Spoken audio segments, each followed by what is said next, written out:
De toute façon, la drépanocytose, tu peux perdre la vie à cause de n'importe quelle crise, peut te tuer.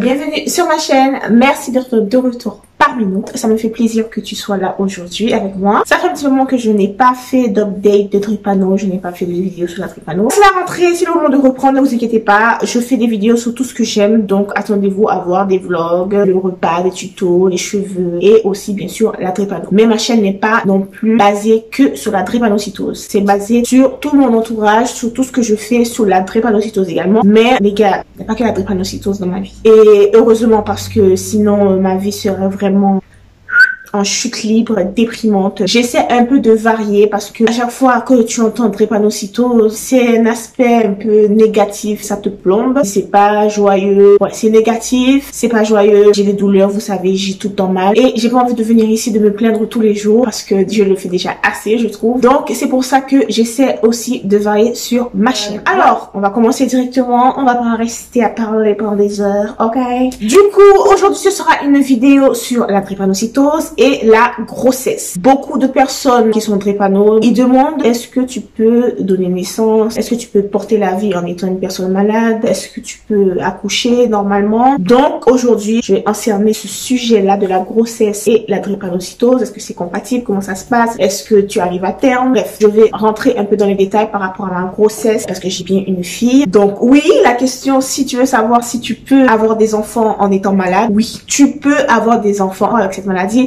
Mais, il y a beaucoup de mais. Voilà le sujet dont on va parler aujourd'hui. Mais, vous savez déjà, avant de commencer cette vidéo, je vais vous demander de vous abonner à ma chaîne si vous ne l'avez pas encore fait. Je vous demanderai aussi d'activer la petite cloche en bas, comme ça tu ne rateras aucune vidéo de ma part, n'est-ce pas? Tu ne veux pas rater des vidéos de ma part. N'oubliez aussi pas de me mettre des petits pouces en l'air parce que ça fait toujours plaisir. Et merci beaucoup à tous mes nouveaux abonnés qui sont parmi nous. Bon, du coup, j'ai mes notes parce que il y a des choses à dire, hein.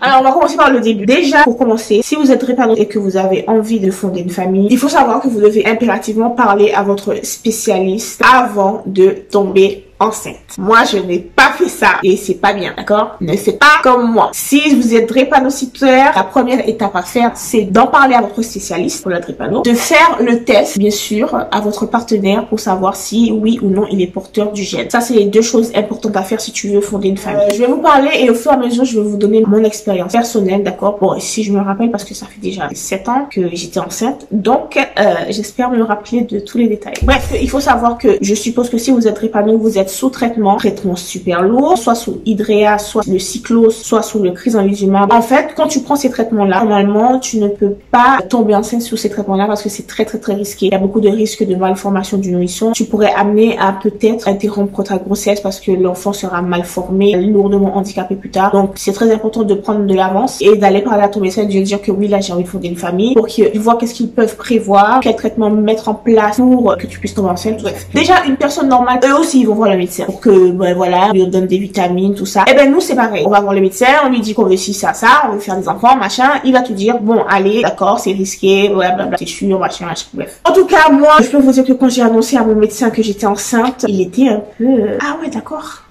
Du coup, vous comptiez m'en parler ou c'était juste un accident? Et moi, j'étais, ben, oui, je comptais vous en parler, mais bon, c'est arrivé, voilà, c'est arrivé, quoi. Et il est pas super content parce que il faut savoir que moi, j'ai une drépanocytose très sévère. Mais heureusement, à cette époque-là, je ne prenais pas encore l'Hydrea ni de cyclose. Je n'étais pas sous ces traitements-là. Je savais de toute façon hein, que ce serait compliqué, que ça aurait été une grossesse compliquée. Bref. Donc, dès lors que vous tombez enceinte et que vous êtes drépanocytaire, vous êtes automatiquement en grossesse à risque.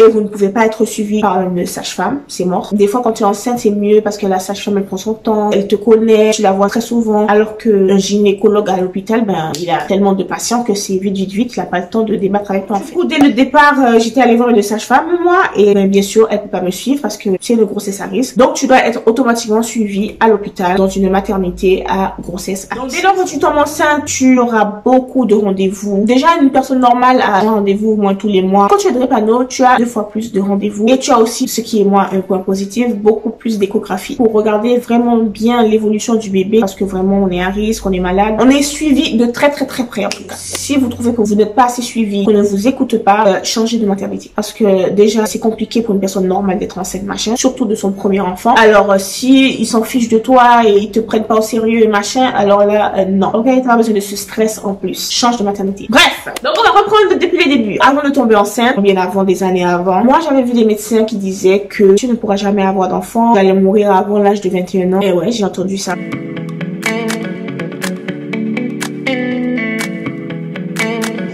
C'était à l'époque, hein. Et puis il disait aussi que ouais, de toute façon tu n'auras pas d'enfant, tu risques de mourir, ce qui est vrai. Je vais pas minimiser, tu peux tomber enceinte et perdre la vie à cause de ça. De toute façon la drépanocytose, tu peux perdre la vie à cause de n'importe quelle crise, tu vois, peut te tuer. Donc toute chose qui se rajoute en plus sur ton corps peut également te tuer dans la grossesse, parce que la grossesse ça te prend beaucoup d'énergie, le bébé te prend tout ton oxygène, ton sang, tous tes organes sont en train de travailler 10 fois plus. Du coup bah c'est normal que quand tu es enceinte en étant malade, ben ça te, tu vois, t'es quand même sortine par ce petit bébé. Moi, ben, j'étais gamine, donc j'y ai cru. J'étais au bout de ma vie parce que malgré que j'étais jeune, je savais que j'ai toujours voulu avoir des enfants. J'avais ce désir maternel très tôt. Ça m'a dégoûté, ça m'a plombé, ça m'a mis dans un monde vraiment waouh. Enfin, ça va être ça ma vie. De toute façon, je vais pas vivre tant d'années pour voir telle chose. Et en plus, j'aurai jamais d'enfants. Waouh. Comme quoi, parfois, les médecins, franchement, surtout avant, parce que maintenant la technologie fait que nous, les trépanos, on peut vivre un peu plus longtemps. Mais avant, c'est vrai que franchement, dire à une gosse que tu vas mourir avant tes 21 ans. On a kiffé ça. Mais il n'y a pas à dire que les gens vont mourir comme ça.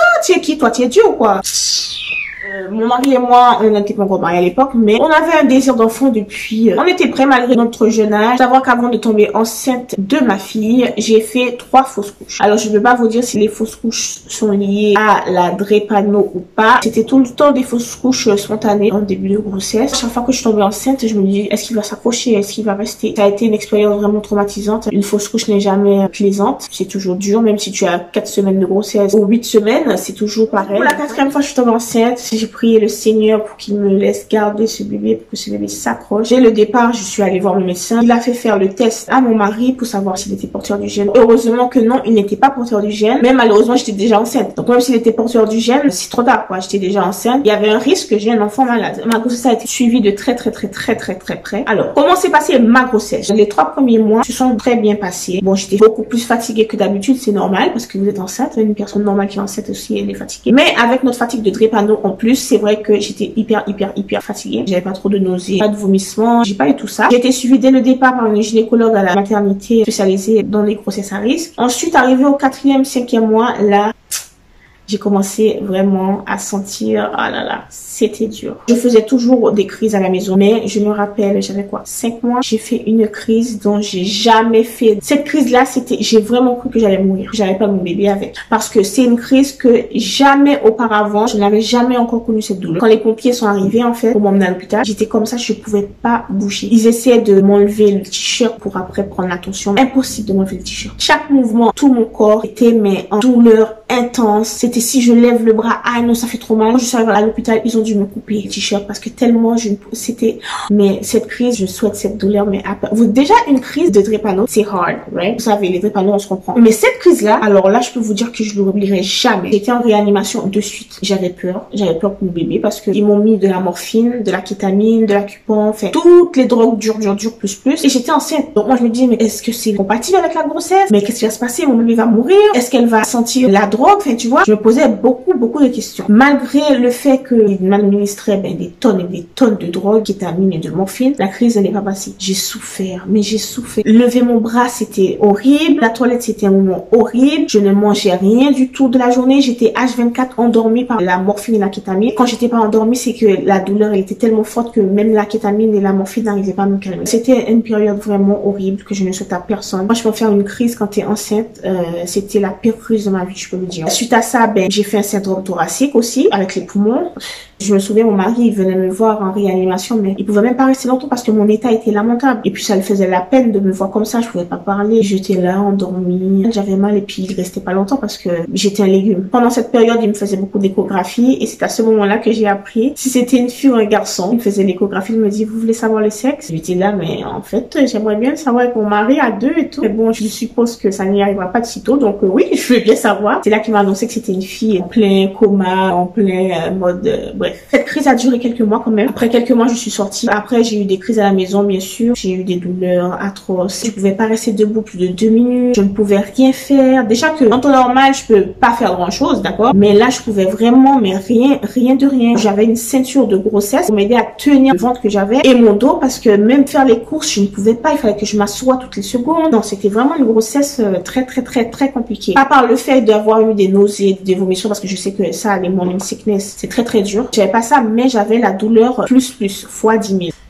C'était quelque chose. Arrivé vers les 32 semaines, j'ai encore été hospitalisée. Je me souviens aussi, pendant que j'étais enceinte, j'avais fait un échange de sang. Vous savez qu'on vous enlève le sang qui est mauvais parce que ma crise, elle était tellement énorme qu'ils ont enlevé tout le sang qui était mauvais et ils m'ont remis du nouveau sang. Ça m'avait aidé un petit peu quand même. Ils m'avaient déjà dit dès le départ que jusqu'à 37 semaines qu'on allait me déclencher parce que ça ne servirait à rien de garder mon corps en souffrance. Les 3 derniers mois de ma grossesse, honnêtement, j'étais en mode je souffrais trop. À 37 semaines pile, on m'a déclenché d'urgence. Alors je me rappelle plus qu'est-ce qu'il m'avait dit, mais qu'il fallait me déclencher absolument. Pas pour le bébé parce que le bébé elle allait bien. C'était pour moi par rapport à ma santé à moi. Une autre question qu'on pose, que si tu es drépanocytaire, est-ce que tu peux accoucher par voie basse ou tu dois absolument avoir une césarienne? Alors pour ma part, je vais vous expliquer comment ça s'est passé. On m'avait dit que et la péridurale aussi, je vais parler de ça. Alors la péridurale, il faut savoir que tu n'as pas le choix déjà. Vous allez voir l'anesthésiste et il vous demande si vous voudriez avoir recours à la péridurale ou non. Vous dites oui ou non, ou si vous voulez accoucher naturellement. Moi quand je suis allée voir l'anesthésiste, de toute façon il m'a pas laissé le choix. Il m'a dit écoutez, on va pas prendre de risque que vous fassiez une crise en plein accouchement. Donc, vous n'aurez pas le choix. Dès que vous rentrerez en salle de travail, on vous donnera la péridurale. Ça, c'est sûr et certain. Si je voulais accoucher naturellement,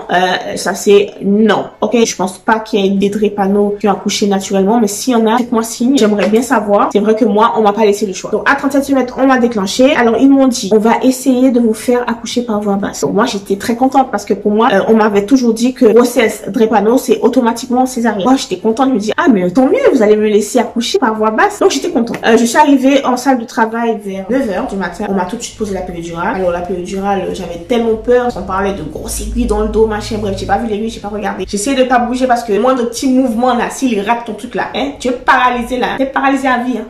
Ça fait peur ça. Le problème c'est qu'avec moi mon col il s'est jamais ouvert. Même pas un, deux, rien. Je suis restée la journée entière. Ils ont essayé de voir s'ils pouvaient me faire accoucher par voie basse. Mais rien de rien. Heureusement qu'on m'avait posé la péridurale parce que les contractions je les sentais pas trop. Mais je peux vous dire que si j'aurais senti les contractions plus la drépano, je pense que ouais ça aurait été un mélange vraiment pas top. Donc mon col il s'est jamais ouvert. Pas de bol. C'est pas de leur faute. C'est de ma faute. Elle voulait pas sortir. Et là d'un coup ma gynécologue elle débarque dans ma chambre. Elle me dit allez là on peut plus attendre. Il faut absolument la sortir. Ça fait trop longtemps. Donc il faut absolument avoir recours à une césarienne d'urgence. On vient, on me met sur le brancard, mes jambes qui font par là, une jambe à gauche, une jambe à droite parce que vous avez la péridurale, vous ne sentez rien du tout. Tu ne sens plus tes jambes elles tombent toutes seules. C'est l'infirmière qui va lever ta jambe là pour le mettre sur le brancard. Ma jambe elle retombait et tout. C'était non c'était comique, hein. C'est une sensation. Bref, de là on m'emmène au bloc opératoire. Mon mari on me dit qu'il ne peut pas rentrer pour l'instant, qu'on viendrait le chercher après. Bon, bref, il rentre pas avec moi. J'étais tétanisée, j'avais peur. Cette chambre froide. Ils avaient mis la musique, ils étaient en train de chanter, c'était tranquille au bilou. Et moi j'étais là en mode stressée et tout. Et là, le médecin commence à me dire bon, on va commencer à ouvrir. Il touche, ne serait-ce que je fais aïe, c'est bon, je ressens. Je dis ah bon, vous sentez? Ben oui, ça fait mal. Ils m'ont mis encore une petite dose de péridurale. Ils me disent bon, on va attendre encore quelques minutes. Donc on recommence 2 minutes. Je sens encore. Je dis non. Ah je sens. Ah ben là il fallait plus perdre de temps. C'était une question d'urgence. Là il me dit on va devoir vous endormir parce que vous sentez et là il faut vraiment sortir le bébé. Moi j'étais waouh, je vais être endormie, je vais même pas voir mon bébé. Et mon mari il était pas avec moi et ils ont même pas eu le temps d'aller appeler mon mari. Ils ont laissé mon mari sur le côté. Il était dégoûté le pauvre. Quand je me suis réveillée, j'étais en salle de réveil. Mais je suis là, mais mon bébé. Les infirmières étaient là, madame, il faut que vous vous reposez. La gynécologue est venue me voir après. Elle m'a dit que vous avez quand même perdu 1 litre de sang. Ça a été compliqué. On m'a transfusé de suite et que vous avez besoin de repos, donc vous ne pourrez pas voir votre bébé. Ils m'ont carrément refusé de voir mon bébé. Donc du coup super. C'est le lendemain que j'ai pu voir ma petite princesse d'amour qui a été la délivrance. Malgré dans le degré de douleur que j'étais, de voir ma fille en fait pour la première fois, c'était waouh. Je m'en fiche de la douleur elle est partie en fait. Ma vie elle est née, mon sang, mon bébé, mon tout en fait. Ma fille c'est ma vie quoi. Le plus beau cadeau, si c'était à refaire, je le referais mais fois 1000. Malgré les crises, malgré les souffrances que j'ai endurées pendant 9 mois. Rien que de voir ma fille après en bonne santé. Bon, je vais pas vous mentir, ma fille elle est née, elle était endormie quand même. Pendant 9 mois, je me suis empiffrée de morphine, empiffrée de kétamine. Non mais j'étais sous dose hein. Donc quand elle est née, elle était endormie. Elle ne voulait pas téter. Fallait la stimuler un peu. D'un côté, heureusement, elle a pas eu ce manque, vous savez, parce que des fois, quand une femme enceinte, elle prend de la drogue, ou moi, ce que je connais, c'était de la drogue, hein. Ben, quand le bébé est né, il peut naître avec des tremblements, parce qu'il sera en manque, justement, de cette drogue. Mais heureusement, ma fille, elle n'a pas eu ça. Elle n'a pas eu ce tremblement pour dire qu'elle était en manque. Elle était juste vraiment endormie. Elle n'était pas éveillée du tout. Il fallait un peu la stimuler. Donc voilà, moi qui pensais que je n'allais jamais mener une grossesse à terme, j'ai réussi à tenir jusqu'à 37 semaines. À partir de 37 semaines, le bébé, il est pas prématuré. C'était vraiment une expérience un peu traumatisante par le fait que cette crise m'a vraiment traumatisée. C'était une douleur que je ne connaissais pas du tout. Malgré ça, je pense que je recommencerai pour la bouille de ma fille que j'ai là. Oh oui, je le referai. Après, quand ma fille est née, je peux vous dire que j'ai vu un après grossesse pour la drépanocytose, dans le sens où oui, j'étais déjà malade, je faisais déjà énormément de crises, mais après la naissance de ma fille, mes crises se sont accentuées, prolongées dans le temps. En gros, ça se voyait un peu que mon corps avait pris un coup et que j'avais du mal à la relever. Et c'est depuis ça que la maladie sur moi, elle est en chute libre. Depuis ma grossesse, c'est vrai que c'est beaucoup plus compliqué. Comme vous pouvez voir, Dieu fait des miracles. Si votre médecin vous dit que oui, parce que vous êtes drépano, vous n'aurez jamais d'enfant, eh ben non. Dieu fait des miracles, d'accord? Dieu a fait un miracle dans ma vie. Il ne ferait pas un pour toi, tu vois. Donc voilà, c'était mon histoire de grossesse plus drépanocytose. Pour récapituler, si tu es drépano et que tu veux fonder une famille, c'est possible. Mais il y a des conditions. Tu dois préparer ton désir d'enfant. Tu dois aller faire un test à ton conjoint pour voir s'il est porteur ou non du gène. Tu dois aller voir ton médecin pour voir quel traitement il peut t'administrer et quel traitement enlever si tu veux devenir maman. Ta grossesse doit être suivie de près dans une maternité à grossesse à risque. Je vais pas te mentir, tu seras en crise. Après, peut-être que toi, tu fais moins de crise que moi, mais moi, j'étais en crise, mais plus. Tu peux aussi accoucher par voie basse, c'est possible, c'est faisable. Après, si tu as une drépanocytose très sévère et que tu es en pleine crise, le mieux pour toi, ce serait d'accoucher par césarienne parce que, en fait, ce qu'il faut pas, c'est que pendant que tu accouches par voie basse, ça te demande beaucoup d'efforts déjà. Donc, il faudrait pas que tu fasses une crise en train d'accoucher et que tu puisses plus pousser. Et